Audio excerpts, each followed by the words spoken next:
नमस्कार दोस्तों, स्वागत है आप सभी का एसके एजुकेशन फैक्ट्री पर, जहां सिलेक्शन एक जिद है। हिंदी की संजीवनी कक्षा में अध्याय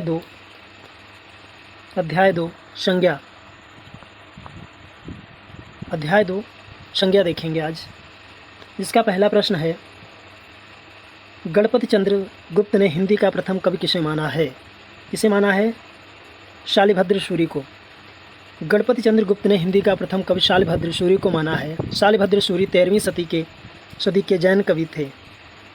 इन्होंने अपने अनेक कृतियों में से रास काव्य परंपरा को संबद्ध किया है।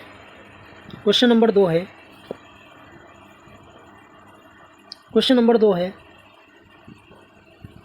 व्यक्ति, वस्तु या स्थान के नाम को क्या कहते हैं? क्या कहते हैं? संज्ञा। संज्ञा किसी व्यक्ति, वस्तु या स्थान के नाम को संज्ञा कहते हैं, जबकि संज्ञा के स्थान पर प्रयुक्त होने वाले शब्द सर्वनाम कहलाते हैं।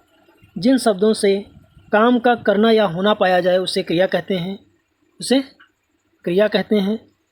और संज्ञा या सर्वनाम की विशेषता बताने वाले शब्दों को क्या कहते हैं? विशेषण कहते हैं। एक ही पैसेज में सारी डिफिनेशन होगी। संज्ञा के 5 भेद होते हैं: व्यक्तिवाचक, जातिवाचक, समूहवाचक, द्रव्यवाचक, भाववाचक। व्यक्तिवाचक संज्ञा यानी कि भारत संज्ञा का कौन सा प्रकार है? भाववाचक है, व्यक्तिवाचक है, समूहवाचक है, जातिवाचक है। व्यक्तिवाचक है। व्यक्तिवाचक का अर्थात यह है कि भारत दूसरा विश्व में नहीं है, तो क्या होगा ये? व्यक्तिवाचक। भारत शब्द व्यक्तिवाचक संज्ञा का प्रकार है। यह जिस संज्ञा शब्द से किसी वस्तु, व्यक्ति, स्थान के नाम का बोध होता है वह व्यक्तिवाचक संज्ञा कहलाती है, जैसे राम, सुरेश, गंगा, प्रयागराज, भारत, जापान इत्यादि। गंगा संज्ञा किस प्रकार की? गंगा संज्ञा का कौन सा प्रकार है? भाववाचक, व्यक्तिवाचक, जातिवाचक, समूहवाचक। गंगा कैसी है? व्यक्तिवाचक।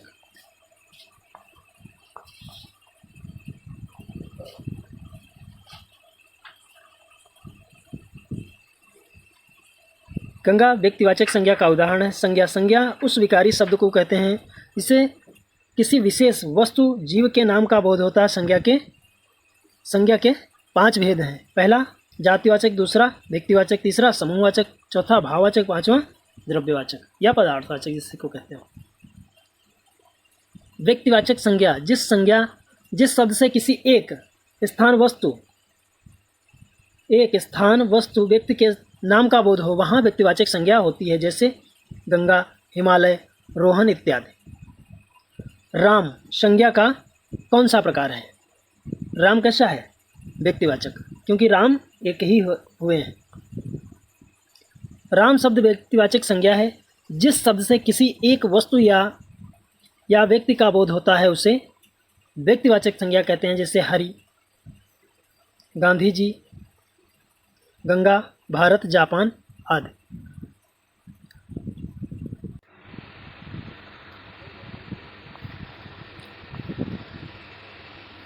अगला है, इनमें से कौन सा शब्द जातिवाचक संज्ञा है? जातिवाचक कौन सा है? मनुष्य। कौन सा है? मनुष्य। परिवार कैसा है? समूहवाचक है। कृष्ण कैसा है? व्यक्तिवाचक। मोहन कैसा है? व्यक्तिवाचक। शिक्षक संज्ञा का कौन सा प्रकार है? शिक्षक कैसा है? जातिवाचक। कैसा है? जातिवाचक। इनमें से कौन सा शब्द व्यक्तिवाचक संज्ञा नहीं है? हिमालय है, गंगा है, राम है, पहाड़ नहीं है, क्योंकि पहाड़ में बहुत सारे पहाड़ आ जाते हैं। अगर एक विशेष, जैसे किसी एक विशेष पहाड़ का नाम आता है कैलाश पर्वत, तो क्या है? कैलाश पर्वत व्यक्तिवाचक संज्ञा है। इनमें से जातिवाचक संज्ञा कौन सी है? दुख कैसी है? लड़का कैसा है? जातिवाचक। श्याम कैसा है? व्यक्तिवाचक। समूहवाचक। दुख कैसा है? भाववाचक। दुख भाववाचक, समूहवाचक। लड़का कैसा है? जातिवाचक। श्याम कैसा है? व्यक्तिवाचक। लेखक संज्ञा का कौन सा प्रकार है? लेखक, लेखक कैसा है? भाववाचक नहीं है, समूहवाचक नहीं है, व्यक्तिवाचक नहीं है, जातिवाचक। लेखकों की जाति होती है। घड़ी संज्ञा का कौन सा प्रकार है? समूह, व्यक्ति, भाव, जाति। घड़ी कैसा है? जातिवाचक।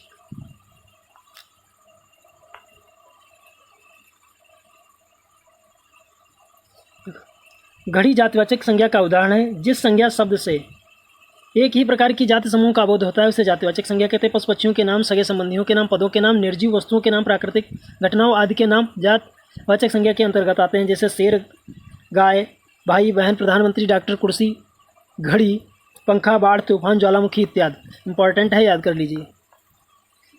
शहर संज्ञा, शहर, शहर संज्ञा का कौन सा प्रकार है? शहर जातिवाचक, व्यक्तिवाचक, समूहवाचक, भाववाचक। भाववाचक नहीं होगी क्योंकि भाव का कोई ज्ञात नहीं। व्यक्तिवाचक किसी विशेष शहर का नाम नहीं है। समूहवाचक तो हो ही नहीं सकते। ये क्या होगा? शहर के। गांधी को राष्ट्रपिता कहा जाता था। वाक्य में संज्ञा किससे किस रूप में परिवर्तित हो रही है? गांधी को राष्ट्रपिता कहा जाता था। किस में परिवर्तित? जातिवाचक से व्यक्तिवाचक में, व्यक्तिवाचक से जातिवाचक में, व्यक्तिवाचक से भाववाचक में। राष्ट्रपिता कहना है क्या था? एक भाव था। गांधी जी को राष्ट्रपिता कहा जाता है। इस वाक्य में संज्ञा व्यक्तिवाचक से भाववाचक में परिवर्तित हो रही है। जो भाववाचक संज्ञा नहीं है उनका चयन करके रिक्त स्थान भरें। जो भाववाचक संज्ञा नहीं है, करुणा, अमीरी, सुंदरता, पढ़ाई। पढ़ाई भी भाववाचक है।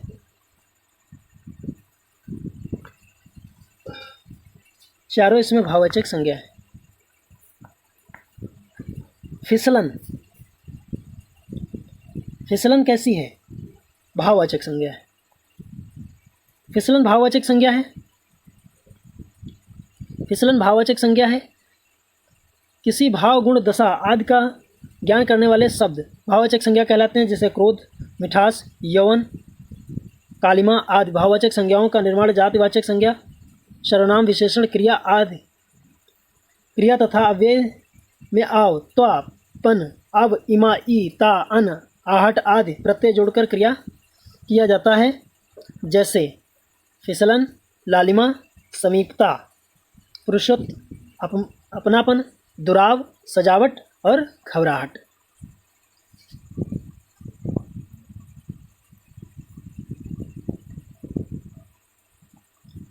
जातिवाचक संज्ञा। सर्वप्रथम जातिवाचक संज्ञा सर्वनाम, विशेषण, क्रिया, अव्यय शब्दों से क्या बनता है? भाववाचक संज्ञा। क्या बनती है? भाववाचक संज्ञा।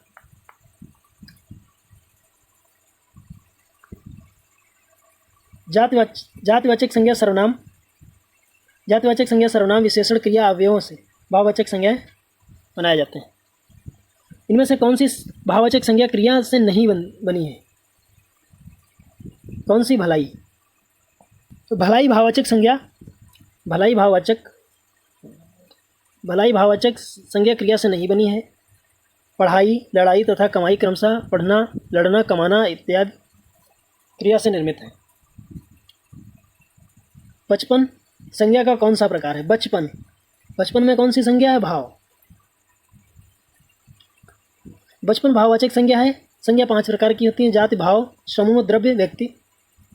भाववाचक संज्ञा वे शब्द होते हैं जिससे भावना का बोध होता है। उन शब्दों को भाववाचक संज्ञा कहा जाता है, जैसे मिठास, खटास, धर्म, भूख, मानवता इत्यादि। वीर शब्द की भाववाचक संज्ञा क्या होगा? वीरता, वीरत्व। ए और डी दोनों। राष्ट्र शब्द की भाववाचक संज्ञा कौन सी होगी? राष्ट्र, राष्ट्रीय होगा कि राष्ट्रीयता? राष्ट्रीय की, राष्ट्र की, सौराष्ट्र की राष्ट्रीयता, राष्ट्रीयता होगा। लोभ या संज्ञा का कौन सा प्रकार है? लोभ। लोभ कैसा प्रकार है? भाववाचक।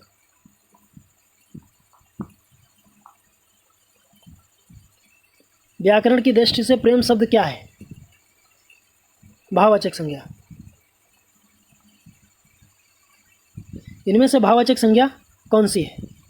चरित्र। इनमें से कौन सा शब्द संज्ञा है? क्रोध। परिवार संज्ञा का कौन सा प्रकार है? समूहवाचक।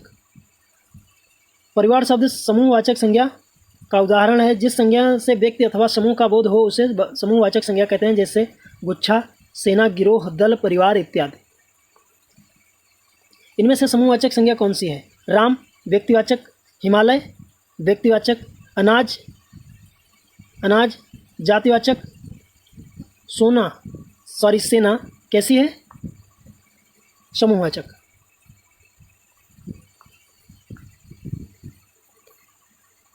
आज के लिए बस इतना ही। Thank you.